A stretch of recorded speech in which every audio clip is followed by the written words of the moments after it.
This is coconut oil. It's prized for its rich aroma and versatility in cooking. It's also great for hair and skincare. Today I'm going to show you two ways to make it from scratch. The cold press method and the classic rendered method. And since nothing goes to waste, I'll also show you what to do with the leftover pulp. So, let's get into it. Choosing the right coconut is crucial. You want fully mature coconuts. The more mature they are, the higher the oil content. With younger greener coconut, there is practically no oil. The most mature ones are those getting ready to sprout. That sprout is nutritionally dense and holds a bit of oil, but we'll talk more about that in a bit. As a general rule, look for dark brown coconuts. That means a dry, dark looking husk, a deep brown shell, not pale or light colored, and when shelled, the skin and the meat should be very dark brown, like the one on the far right here. The one in the middle might give you oil, but the yield will be low. But even if your coconuts are mature, variety matters. Some just don't produce much oil, even when fully aged. So always check with the supplier if you're sourcing coconut specifically for oil making. To make coconut oil, we first need to extract coconut milk. I've already made a full guide on coconut milk, so I won't go too deep here.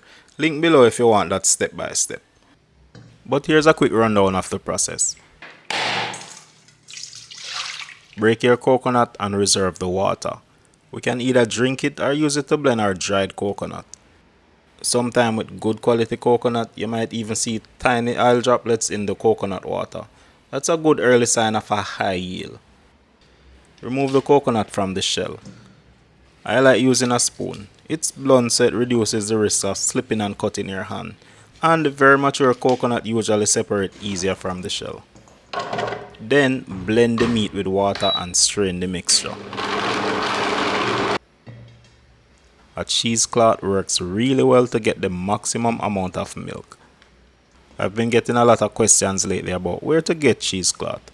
I'll leave a link for that in the description. For this video I used a dozen medium coconuts, some of which were sprouted. Now here's something I found out after finishing this batch. Even though coconut sprouts have some oil, you actually don't want to use them when making coconut oil. They have a number of enzymes that make separating the oil from the cream a bit harder, as well as enzymes that break down the oils into fatty acids. All of this will reduce your yield, so it's best to not use the sprouts. That's probably close to 2 gallons of coconut milk, and my pressure cooker was the only container big enough to hold all of it. I also have a fair amount of coconut pulp, which I will show you how to handle later, but for now I'm going to place the pressure cooker in the fridge overnight. As it cools, the cream will rise to the top, separate from the water and solidify. That's going to make removing it much easier.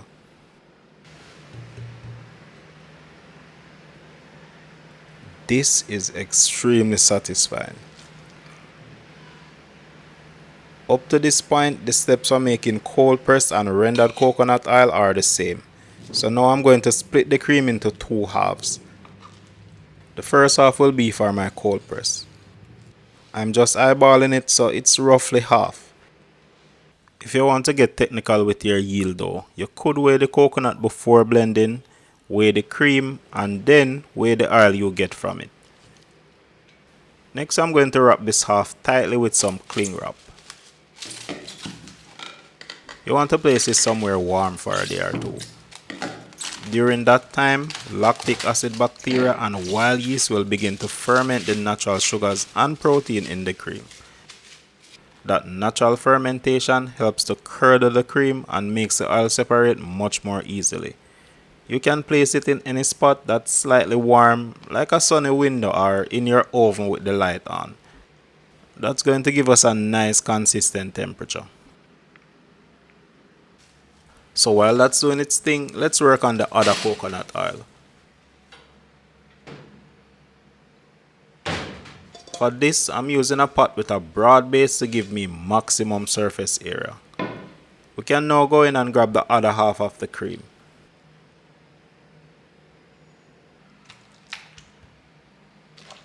I want every last bit, so I'm using a fine strainer to remove the little floating bits. That coconut water is really thick and gloopy, which happens sometimes.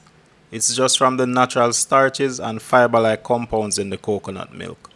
Some of the same stuff you'll find in okra or aloe vera that gives it that thick, slippery consistency. It might look strange, but it's completely natural. It can make straining this a headache, so let's just move on. Place the pan on high heat just to melt the cream and get the process started. But for the rest of the rendering, we actually want to use the lowest heat. As far as oils go, homemade coconut has a pretty low smoke point, around 350 degrees Fahrenheit. As the name suggests, that's the point where the oil starts to smoke. That's when it rapidly starts to break down and healthy free radicals gets released, nutrients are lost, and the flavor goes with it.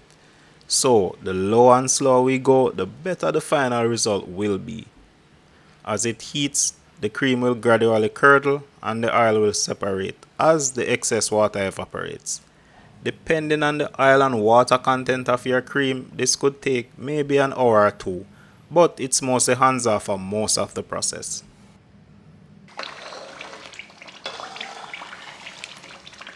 Even though the heat level is the same, I'm getting a lot more bubbling now. That's because most of the water has evaporated and now the oil is trying to fry the curds. Enough oil has rendered from the cream to skim some off. That right there is high quality rendered coconut oil, so I'm just going to remove as much as possible. The next step is a lot more hands-on. These curds still have a lot of oil in them. But because everything is still very liquid, I won't be able to properly strain the oil just yet. So what I'm doing now is gently frying the curds to help them solidify. This part is hands-on because the curds burn really easily, so we have to keep them moving. This smells incredible. I'm getting a lot of that signature sweet nutty scent that coconut is known for. You might get some browning and that's fine, but once the curds solidify, this is ready.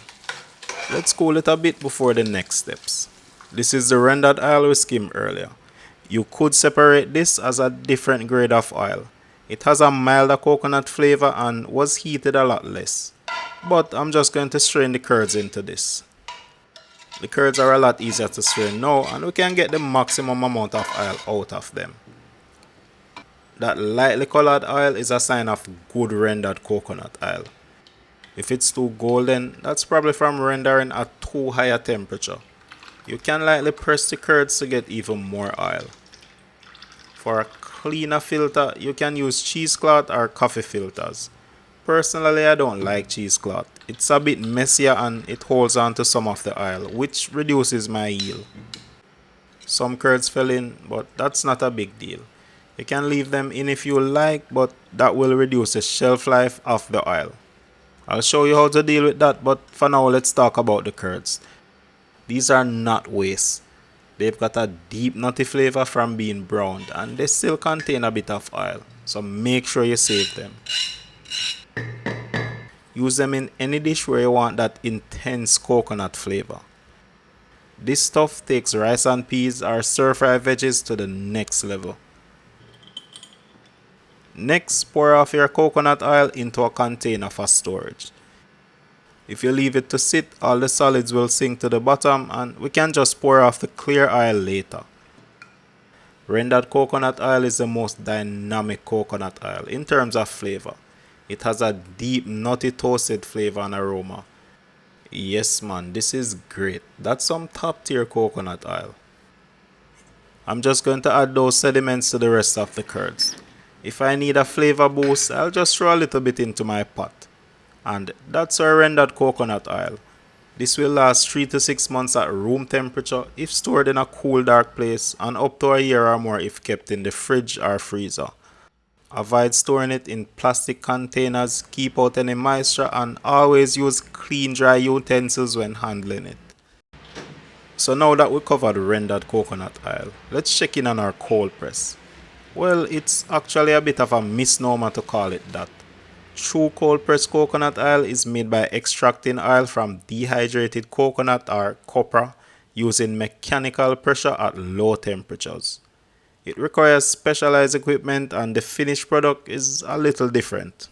Cold pressed coconut oil has a fresher, cleaner flavor than anything I'm making in this video. So it's probably more accurate to call this method cold process. After there are two, the cream will ferment and you'll see four distinct layers form. The bottom layer is basically water. The thin layer above that is made of protein solid, curds, emulsified fat and water. Above that is your coconut oil layer. And finally the top layer, which is also curds but it's lighter and fluffier because it has trapped gases from the fermentation process.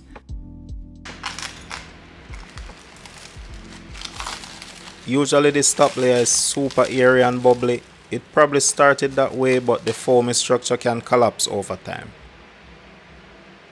Next I'm going to skim off that top layer to gain access to the oil. Depending on your coconut, fermented coconut cream can sometimes have just 3 layers and in some cases the oil will set right on the top. You might also see 2 layers. That usually means your coconut had little to no oil. The cream should smell fermented with a slight sour tangy aroma. The longer you let it ferment, the stronger the flavor. So you want to process it before it turns unpleasant or becomes a health risk. Make sure to save the curds though. They still have a good amount of oil in them and we'll come back to that later. Next, I'm going to skim off that oil layer. You might get a few floaties, but we can deal with those later. Because we didn't heat this, it retains a lot more nutrients. The natural fermentation makes this bioactive, so we've got plenty of enzymes and beneficial microbes still present. We got as much as we could, but there's still some oil trapped in those curds on that layer, so I'm going to place this in the fridge for now. For the oil skimmed off, I'm just going to let it sit for a few minutes. It doesn't take long for the curds to settle at the bottom. Running it through a strainer should take care of most of that. Fermented coconut oil has a very mild nutty flavor compared to the rendered one. You'll get some slightly tangy acidic notes and maybe even a little funk, especially if it was fermented for longer. If your oil still has a lot of sediment like mine does, just let it sit for a bit longer and pour it off again.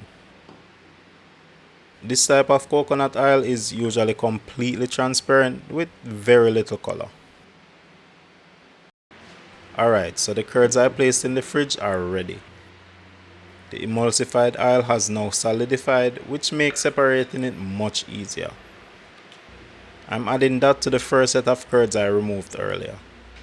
The leftover water here does have some potential uses, but I'm just going to toss it.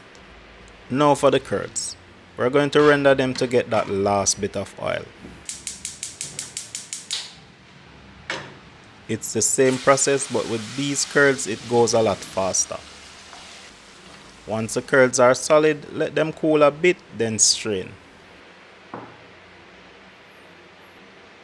The oil I got from these rendered fermented curds ended up very cloudy. If I had to guess, it's probably because it's highly emulsified. Extra water and proteins are likely dissolved or suspended in the oil, causing that cloudy effect. You can clearly see the difference when compared to the non-heated fermented oil, as well as the rendered coconut oil. That said, if the temperature drops, all coconut oils will start to look cloudy. Drop the temp even more and it will solidify completely, turning white. It has a relatively low melting point though. This is just melting from the warmth of my hand. To get a good amount of coconut oil, you usually need a lot of coconut, and that also means you'll end up with plenty of pulp. In the lean coconut milk video, I showed you how to turn that pulp into coconut flour, and it's a great way to stretch your ingredients even further. It gives your recipes a light coconut flavor and a nice fiber boost, especially in baked goods. All you need to do is dehydrate the pulp, then blend it into a fine powder. That gives you a subtle nutty coconut flavor. But if you want to level it up and bring out even more flavor, don't stop at drying. Give it a nice golden toast. That takes it to a whole other level, and you can use it anywhere you'd use regular coconut flour. So even when you're going after the oil, nothing has to go to waste. I'm Nick, and this was another delicious video. Big shout out to the squad on Patreon, you're the ones who help keep the kitchen cooking. Let me know your thoughts down in the comments below. If you got any value from this video, drop a like. And as always, thank you for watching and bless up.